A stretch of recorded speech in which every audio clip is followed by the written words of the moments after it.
Hello welcome again students. BSc third year हम पढ़ रहे थे डेवलपमेंटल बायोलॉजी में न्यूरोएंडोक्राइन रेगुलेशन, यानी जो रिप्रोडक्टिव ऑर्गन्स हैं उस रिप्रोडक्टिव ऑर्गन्स में न्यूरोएंडोक्राइन यानी नर्व और जो हार्मोनल रेगुलेशन है वो किस तरह उस डेवलपमेंट को अफेक्ट करता है, क्या हार्मोनल चेंजेस होते हैं, उस वजह से क्या घटनाएं घटित होती हैं। तो यहाँ हम लास्ट जो वीडियो है उसमें बात कर चुके थे न्यूरोएंडोक्राइन रेगुलेशन में ओवेरियन हार्मोन के बारे में, और वहाँ हमने लास्ट लेक्चर में बात की थी एस्ट्रोजन के बारे में। और एस्ट्रोजन एक चीफ फीमेल हार्मोन है और उसके फैक्ट देखे थे, एस्ट्रोजन के टाइप भी देखे थे, जैसे वहाँ एस्ट्रॉन था, एस्ट्राडियोल था, एस्ट्रियन था और एस्टेट्रॉल था। तो जिन्हें हमने क्रमशः E1, E2, E3, E4 से रिप्रेजेंट किया, और मेनली वहाँ हमने बात की थी किसकी, एस्ट्रेडियोल यानी E2 की, और उसके बायोसिंथेसिस तक हमने कंप्लीट बात कर चुकी थी। आज हम डिस्कस करेंगे नेक्स्ट ओवेरियन हार्मोन जिसका नाम है प्रोजेस्टेरॉन। क्या नाम है? प्रोजेस्टेरॉन। तो प्रोजेस्टेरॉन भी ओवेरी से निकलने वाला हार्मोन है और ये हार्मोन प्रेगनेंसी हार्मोन भी कहलाता है। क्या कहलाता है? Pregnancy hormone. और इसको इसका जो फॉर्मेशन होता है, या इसका ओवेरी में वो पर्टिकुलर जो ओवेरी की स्टेजेस होती हैं वहाँ जाके इसका फॉर्मेशन होता है, और स्पेशली एक स्ट्रक्चर होती है आफ्टर ओव्यूलेशन जो बनती है फॉलिकुलर सेल से, उसे ल्यूटिनाइजेशन भी कहते हैं, और बनेगा एक स्ट्रक्चर कॉर्पस ल्यूटियम। तो इसका जो सीक्रीशन है वो किससे होता है? कॉर्पस ल्यूटियम के द्वारा, क्योंकि वहाँ LH जो 14th डे जो ओव्यूलेशन हुआ था वहाँ LH का स्तर बहुत बढ़ जाता है, और LH का स्तर ल्यूटिनाइजेशन को प्रेरित करता है। तो ल्यूटिनाइजेशन में किसका फॉर्मेशन होता है? कॉर्पस ल्यूटियम का। तो कॉर्पस ल्यूटियम से मेन जो हार्मोन निकलेगा वो होगा प्रोजेस्टेरॉन, और इसका सीक्रेशन होता है प्लासेंटा से, यानी आफ्टर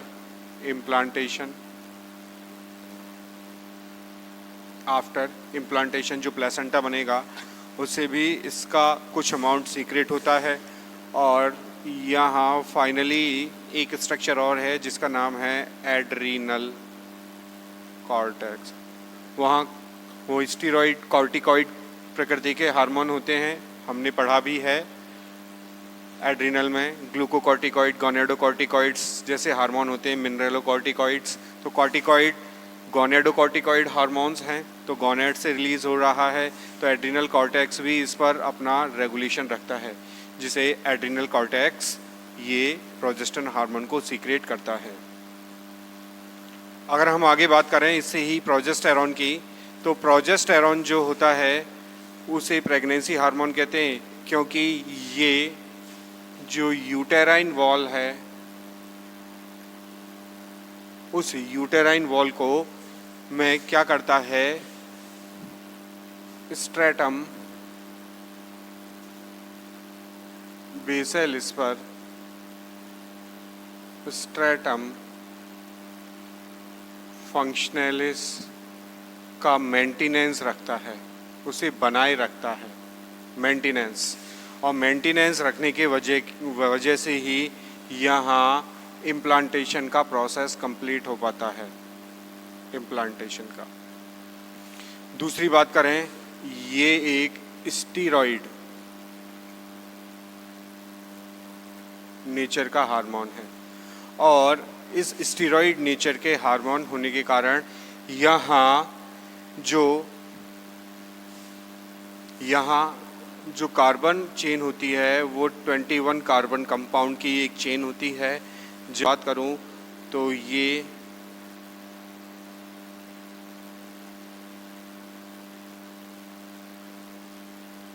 इस तरह से स्ट्रक्चर होती है। लास्ट 5 कार्बन का एक वलय होगी। यहाँ पे CS मैथिल ग्रुप, यहाँ ऑक्सीजन और यहाँ मैथिल ग्रुप, ये डबल बॉन्ड और ये ऑक्सीजन। तो ये जो स्ट्रक्चर है, ये स्ट्रक्चर यहाँ दिखाई देती है किसके रूप में?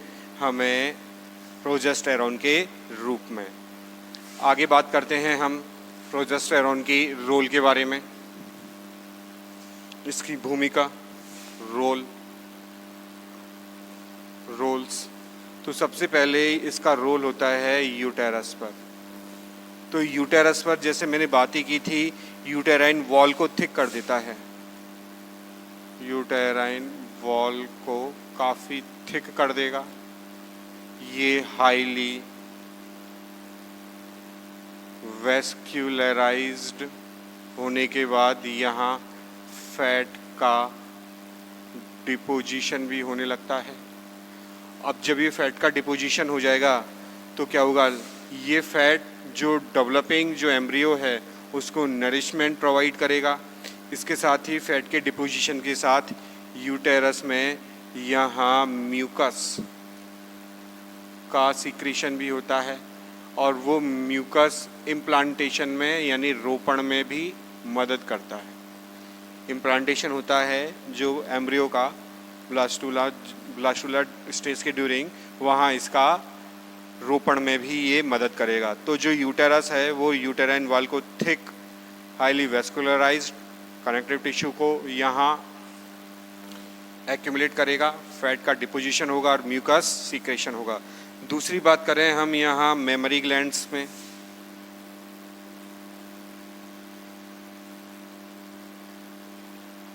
तो एस्ट्रोजन के बाद में इसका रोल है प्रोजेस्टेरॉन का। तो डेवलपमेंट तो मेमरी ग्लैंड का एस्ट्रोजन के अंडर रेगुलेशन हो गया था, लेकिन यहाँ जो मेमरी ग्लैंड हैं उसमें लोब्यूल्स जो एल्वियोलाई हैं उनमें प्रोलिफरेशन कर देता है। लोब्यूल्स जो पालीय हैं और जो एल्वियोलाई हैं यानी कोपिकाओं का प्रोलिफरेशन करेगा, यानी उनका विकास करेगा। और प्रोलिफरेशन से क्या होगा? एल्वियोलर डक्ट में मिल्क का सीक्रेशन होगा, वहाँ लैक्टोजेनिक हार्मोन होगा और मिल्क का सीक्रेशन ये अगले जो भविष्य में आने वाली स्थितियां हैं वहाँ जाके ये मिल्क का सीक्रेशन करेगी। तो मेमरी ग्लैंड का यहाँ फुल ग्रोथ और डेवलपमेंट पूरा हो जाएगा। अगला है फैलोपियन ट्यूब पर।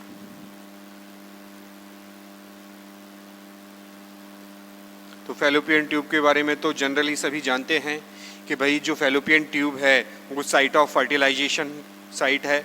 तो जो फर्टिलाइजेशन होगा तो वहाँ क्या करेगी, ये जो एस्ट्रोजन ने क्या किया था उसको ग्लैंडुलर और हेयरी बनाया था। अब जो फैलोपियन ट्यूब है इसको क्या करेगी, यहाँ से म्यूकस सीक्रेट करेगी। म्यूकस का फैलोपियन ट्यूब में सीक्रेशन होगा और ये म्यूकस नरिश करेगा किसको? पोषण प्रदान करेगा किसको? जाइगोट के बाद बनने वाली रचना को, स्ट्रक्चर्स को।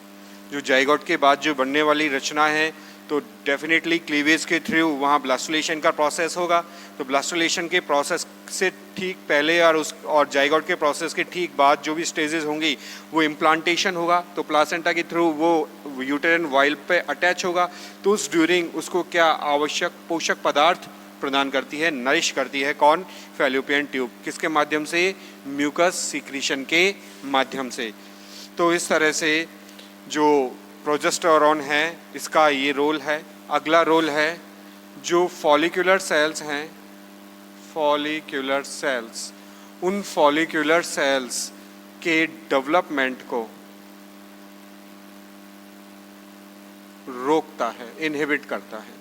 फॉलिकुलर सेल्स कहाँ बनती हैं? ओवेरी में बनती हैं और ओवेरी में बनके वो आगे जाके उगोनिया, primary oocyte, primary follicle, secondary follicle जैसे स्ट्रक्चर में। लेकिन जब प्रोजेस्टेरॉन का स्राव कॉर्पस ल्यूटियम से हो जाता है तो फॉलिकुलर सेल्स का डिफरेंशिएशन भी नहीं होता और उनका प्रोलिफरेशन भी नहीं होता। तो फॉलिकुलर जो फेज़ है, फॉलिक्यूलर फेज कब तक है ये? जब प्राइमरी oocyte से लेकर कब तक? ग्राफियन फॉलिकल तक, यानी 14th डे जब ओव्यूलेशन हो जाएगा तो वो फेज़ कहलाएगी हमारी फॉलिकुलर फेज़। तो उस फेज़ को आगे बढ़ने से रोकता है, क्योंकि जो फॉलिकुलर फेज़ के बाद हमने कल बात की थी, अब कौन सी फेज़ आएगी? ल्यूटियल फेज़, जिससे प्रोजेस्टेरॉन सीक्रेट होगा कॉर्पस ल्यूटियम से। तो ल्यूटियल फेज़ के जो आगे हार्मोनल चेंजेस हैं, यानी कि उसका भविष्य क्या होगा? उसका भविष्य यही होगा, अगर फर्टिलाइजेशन हुआ है तो जो जाइगोट बना है उसके इम्प्लांटेशन में मदद करेगी। तो अगर इम्प्लांटेशन में मदद करेगी तो ओवेरी में होने वाले जो चेंजेस हैं, फॉलिकुलर चेंजेस, उनको रोकेगी, यानी फॉलिकुलर ग्रोथ को जाके जो प्रोजेस्टेरॉन हार्मोन है वो इनहिबिट करता है, इसलिए इसे प्रेगनेंसी हार्मोन कहते हैं। तो इस तरह से जो प्रोजेस्टेरॉन हार्मोन है वो इसके रोल्स होते हैं यूटेरस में, मेमोरी ग्लैंड में, फैलोपियन ट्यूब में और फॉलिकुलर सेल्स की ग्रोथ को इनहिबिट करने में या उसके डेवलपमेंट को रोकने में। अगला हार्मोन है प्रोजेस्टेरॉन के बाद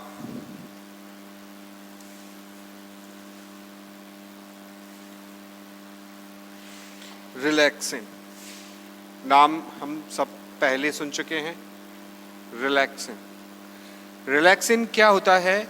ये रिलैक्सिन सीक्रेट होता है, सीक्रेटेड फ्रॉम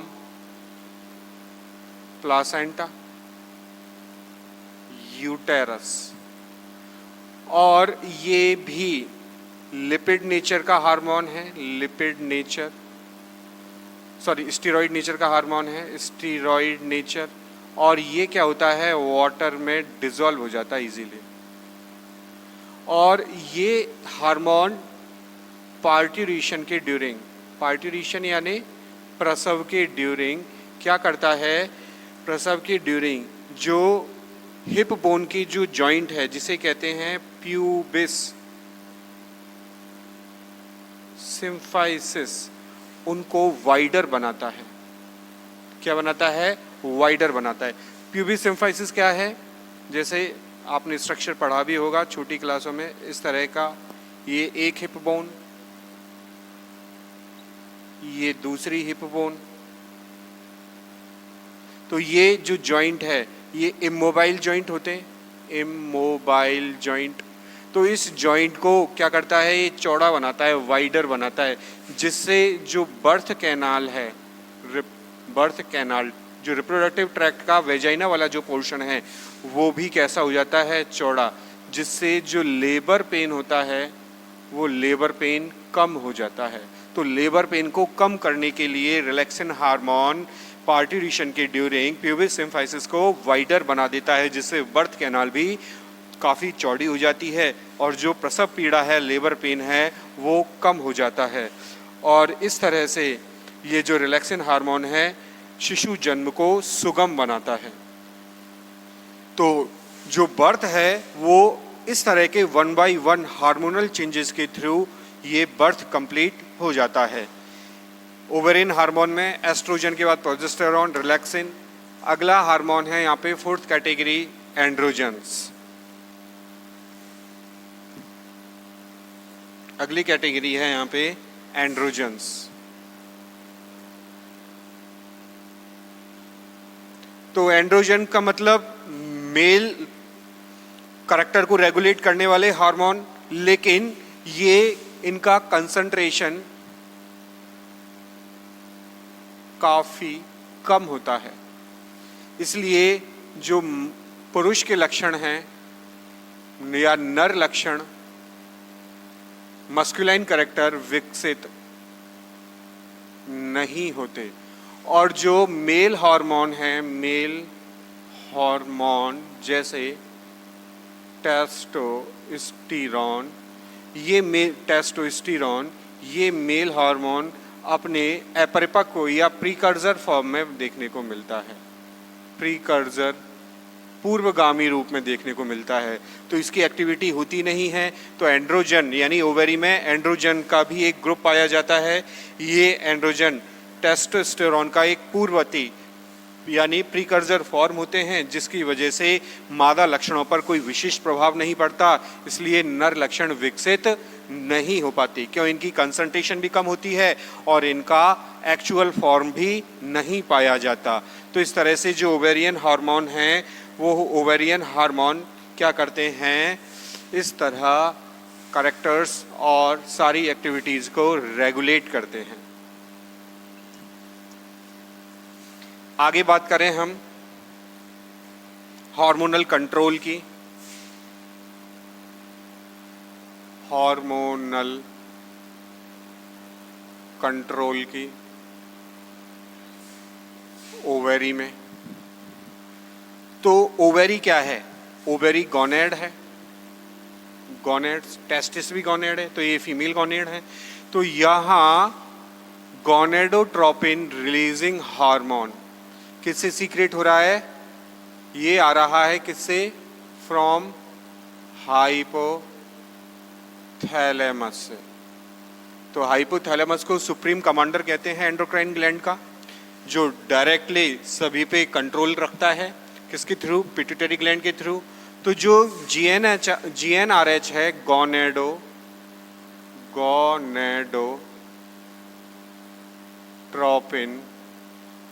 हार्मोन, ये जो गोनेडोट्रोपिन हार्मोन है ये क्या करता है? ये एडिनो हाइपोफाइसिस यानी anterior lobe of pituitary gland, जो पिट्यूटरी ग्लैंड है उसके एंटीरियर लोब से क्या सीक्रेट करता है? FSH सीक्रेट करता है। और यही FSH और उसके साथ में LH भी होता है, LH, और इन दोनों को कलेक्टिवली गोनेडोट्रोपिक हार्मोन भी कहते हैं। गोनेडोट्रोपिक हार्मोन या GTH, गोनेडोट्रोपिक हार्मोन, या इसे इन दोनों को कलेक्टिवली कहते हैं गैमीट काइनेटिक हार्मोन, क्योंकि गैमीट्स का फॉर्मेशन इसके थ्रू ही होगा, सारा कंट्रोलिंग इसके थ्रू हो रहा है। तो ये FSH को इंड्यूस करता है। किसको इंड्यूस करता है? FSH को। और अगर मेल की बात करें तो मेल में LH को कहते हैं ICSH, interstitial cell stimulating hormone, यानी इंटरस्टिशियल सेल जिनका दूसरा नाम है लेडिक सेल टेस्टोस्टेरोन, वो मेल के कॉन्सेप्ट में बात है। लेकिन यहाँ हम ओवेरी यानी गोनेड, फीमेल गोनेड की बात कर रहे हैं, तो यहाँ मैंने FSH और LH इसको यहाँ लिखा है। तो एडिनो हाइपोफाइसिस क्या करता है? FSH के थ्रू फॉलिक्यूलर सेल्स जो होती हैं, फॉलिक्यूलर सेल, उनको स्टिमुलेट करता है, उनका ग्रोथ करता है, और ग्रोथ के साथ साथ वहाँ ये स्टिमुलेट करेगा एस्ट्रोजन के सीक्रेशन के लिए। किसके सीक्रेशन के लिए? एस्ट्रोजन। तो एस्ट्रोजन की जो मात्रा है वो ओवेरी में बहुत ज़्यादा हो जाती है और ये एस्ट्रोजन अपने भिन्न भिन्न रोल प्ले करता है। इसके बाद जब एस्ट्रोजन का अमाउंट बहुत ज़्यादा हो जाता है तो यहाँ क्या होता है?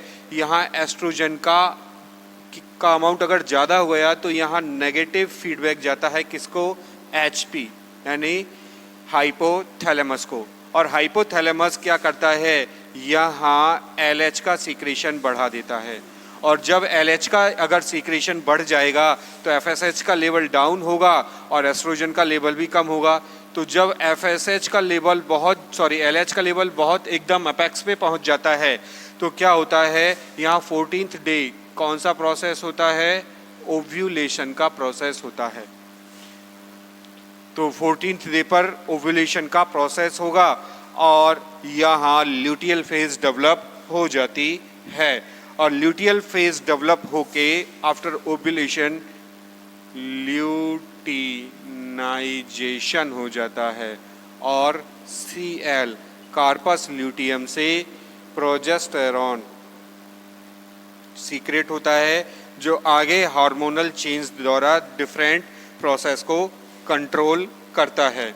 अब ये जो गोनेडोट्रोपिन हार्मोन है, ये गोनेडोट्रोपिन हार्मोन ये पॉजिटिव और नेगेटिव फीडबैक के द्वारा अपनी सारी कंट्रोलिंग हाइपोथैलेमस के अंडर रेगुलेशन में कंप्लीट करता है। तो मैं अगर यहाँ पे बात करूँ हाइपोथैलेमस की, हाइपोथैलेमस ब्रेन में ये कंट्रोल कर रहा है एडिनो हाइपोफाइसिस। एडिनो हाइपोफाइसिस जो पीयूष ग्रंथि होती है, पिट्यूटरी ग्लैंड होती है, उसका अग्रभाग है। तो यहाँ कौन सा hormone, GnRH, gonadotropin releasing hormone. और ये जो गोनेडोट्रोपिन रिलीजिंग हार्मोन है, ये अपने गोनेडोट्रोपिन हार्मोन रिलीज करेगा, गोनेड जिन्हें गैमीट काइनेटिक हार्मोन या गोनेडोट्रोपिन हार्मोन कहते हैं। एक होगा यहाँ पे FSH और एक होगा यहाँ पे LH, ल्यूटिनाइजिंग हार्मोन, फीमेल्स में अगर बात कर रहे हैं। तो गोनेडोट्रोपिन हार्मोन क्या करेगा, ये एंटीरियर पीयूष को इंड्यूस करेगा FSH और LH के सीक्रेशन के लिए। अब जो FSH का रोल कहाँ होगा, ओवेरी में होगा। तो ओवेरी में ये क्या करेगा, फॉलिक्यूलर डेवलपमेंट, फॉलिक्यूल का डेवलपमेंट होगा। और दूसरी ओर क्या करेगा, सीक्रेशन ऑफ एस्ट्रोजन, एस्ट्रोजन का सीक्रेशन करेगा। क्लियर है। तो अभी बात की थी कुछ देर पहले हमने कि ये FSH फॉलिकुलर जो डेवलपमेंट है उसको कंप्लीट करेगा और उसके साथ एस्ट्रोजन का सीक्रेशन करेगा। अगर इस एस्ट्रोजन का अमाउंट अगर बहुत ज़्यादा हो गया, मैक्सिमम अमाउंट इन ब्लड, तो क्या होगा, ये एक पॉजिटिव फीडबैक देगा किसको, हाइपोथैलेमस को। और हाइपोथैलेमस के साथ ये पॉजिटिव फीडबैक कहाँ जाएगा, anterior lobe of pituitary gland. और जिससे क्या होगा, एस्ट्रोजन अपने सारे प्रोसेस कंप्लीट करेगा। अगर दूसरी ओर बात करें हम ल्यूटिनाइजिंग हार्मोन की, तो ल्यूटिनाइजिंग हार्मोन क्या करेगा, ये यहाँ पे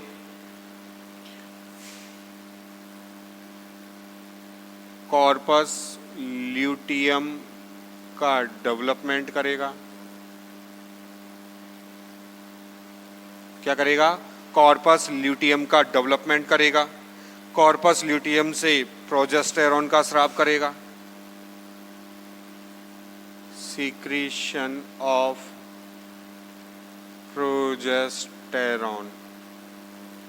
और साथ में याद करो 14th डे क्या हुआ था, LH की जब बहुत ज़्यादा मात्रा हो गई थी तो ओव्यूलेशन को भी ये कंप्लीट करता है।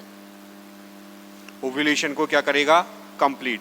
तो इस तरह से जब ब्लड में प्रोजेस्टेरॉन और एस्ट्रोजन अधिक हो जाएगा, ये प्रोजेस्टेरॉन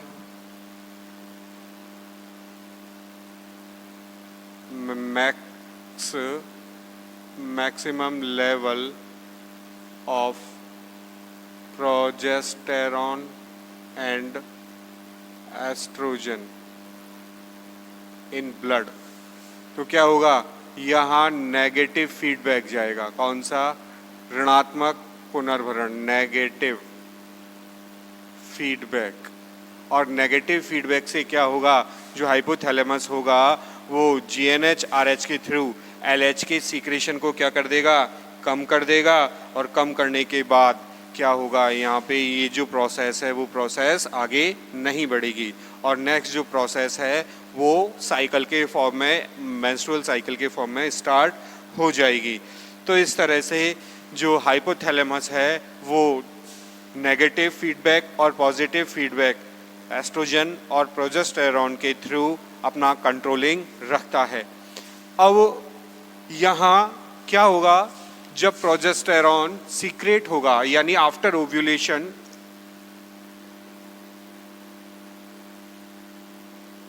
आफ्टर ओव्यूलेशन 18 डेज तक क्या होगा, यहाँ अगर फर्टिलाइजेशन हो चुका है। अब पॉजिटिव नेगेटिव फीडबैक का मतलब यहाँ पे कैसे प्रोसेस कंप्लीट होगी, अगर फर्टिलाइजेशन हो चुका है तो फर्टिलाइजेशन के ड्यूरिंग क्या बनेगा, जाइगोट बनेगा। और ये जैसे ही जाइगोट बना तो कॉर्पस ल्यूटियम बना रहेगा,